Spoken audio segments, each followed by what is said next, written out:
கூட்டணி குறித்த அறிவிப்பு இது வந்து என்னைக்குமே எல்லா பேச்சுவார்த்தையுமே எல்லா கட்சியும் சொல்றதுதான். கூட்டணி பேச்சுவார்த்தை நடந்து கொண்டிருக்கும் போது யாரும் அதை பத்தி பொதுவெளியில பேசக்கூடாது. ஏன் மாணிக்கம் தாக்கூர் ஒரு போலீஸ் ஸ்டேஷன்ல ஒரு இன்வெஸ்டிகேஷன் போகுது, இன்வெஸ்டிகேஷன் போயிட்டு இருக்கும், அந்த கேஸை பத்தி வெளியே பேசக்கூடாது.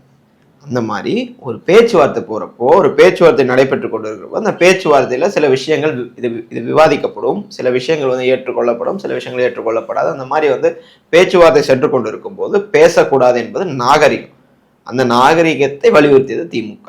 அதனால அவங்க பேசல. நீங்க வந்து கட்டுப்படுத்தப்பட்டார்களா, கட்டுப்படுத்தப்படவில்லையானா, எல்லாம் எங்களுடைய கூட்டம் நடைபெற்று கொண்டுதான் இருக்கிறது. 234 தொகுதிகளிலும் தமிழ்நாடு தலைகுனியாது என்ற பெயரிலே கூட்டத்தை 234 தொகுதிகளிலும் நிறைவு செய்திருக்கிறோம். ஏன் அதை சொல்றேன், எடப்பாடி பழனிசாமி மோடியை வச்சுட்டு பேசுறாரு.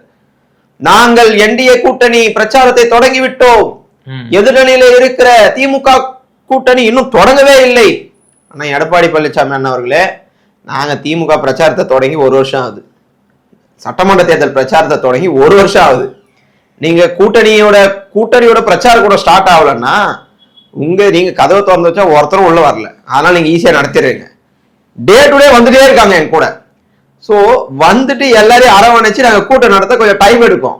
உங்களை மாதிரி யாரும் வரலன்றதுக்காக கூட்டத்தை உடனடியாக நடத்திட முடியாது.